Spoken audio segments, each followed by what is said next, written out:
இப்ப இவங்க உண்மை கண்டறியும் குழுன்னு சொல்லி வந்திருக்காங்க. ஹேமமாலினி அம்மையார் தன்னுடைய தொகுதியில இதுவரைக்கும் இப்படிப்பட்ட சிக்கல்களை எதிர்கொண்டு அதை சமாளிக்கிறதுக்கு ஏதாவது பண்ணியிருக்காரா? நாடாளுமன்றத்தில் ஹேமமாலினி அம்மையார் முக்கியமான பிரச்சனைகள்ல ஆதரிச்சோ எதிர்த்தோ ஏதாவது பேசியிருக்காரா? அடுத்து இந்த பிஜேபி இதுல கும்பமேளா நடந்தபோது இத்தனை பேர் உயிரிழப்பு இருந்தது. மணிப்பூர் இந்த மாதிரி பத்தி எரிஞ்சுக்கிட்டு இருக்கு. டெல்லி ரயில்வே ஸ்டேஷன்ல 10 பேர் நெரிசல் செத்தாங்க.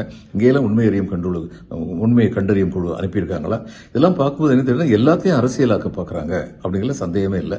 அது இந்த மாதிரி நேரத்தில் இவங்க எல்லாத்தையும் அரசியலாக்குனா அப்புறம் டிஎம்கே உடைய கட்சிகளும் அவங்களுடைய அரசியலுக்கு பதில் சொல்ல வேண்டியிருக்கும். அதுல என்ன தப்பும் கிடையாது. அரசியல்னா அரசியல், எல்லாருக்குமே அரசியல் தான். ஆனா பொதுமக்களாகிய நமக்கு என்ன தோணுதுன்னா, விஜய் பேசியிருக்காரு. 3 நாள் கழிச்சு அவர் பேசியிருக்காரு. அவர் முகத்தை பாருங்க, அவர்கள் ஒரு பச்சாதாபம் இல்லை, எதுவும் இல்லை. ரொம்ப ஆழ்ந்த சோகமா இருக்கிற மாதிரி வச்சுக்கிட்டு இது ஏதோ இவர் எழுதி கொடுத்ததை வாசிக்கிற மாதிரி தான் இருக்க ஒழிய தன்னுடைய ஆதரவாளர்கள் ஒரு இடத்துல கூட உயிரிழந்தவர்களை பத்தி அவர் சொல்லல. ஒரு இடத்துல கூட சொல்லல தன்னுடைய ஆதரவாளர்கள். அந்த இதுல என்ன சொல்றாருன்னா, சிஎம்க்கு சேலஞ்சு விடுறாரு, என்னைய அரெஸ்ட் பண்ணுங்க, என்னுடைய ஆதரவாளர்களை ஹராஸ் பண்ணாதீங்க.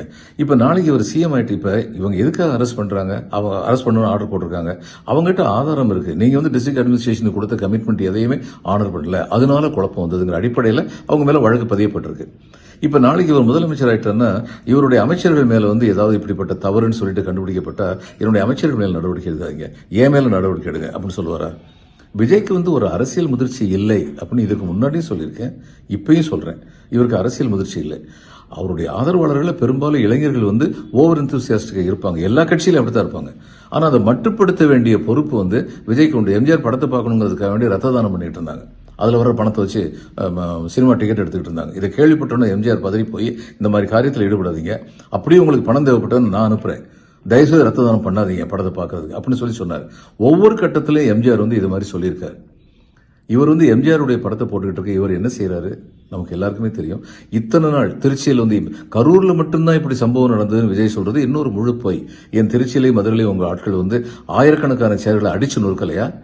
சின்ன சின்ன கடையெல்லாம் இது சாப்பாட்டு கடையெல்லாம் இருந்துச்சு, அங்கெல்லாம் போய் அடிச்சாட்டியம் பண்ணலையா? டிரான்ஸ்பர் மாதிரி மரத்து மேலே ஏறுறது, இது வயர் மேலே ஏறுறது, இந்த மாதிரி காரியங்களை செய்யலையா?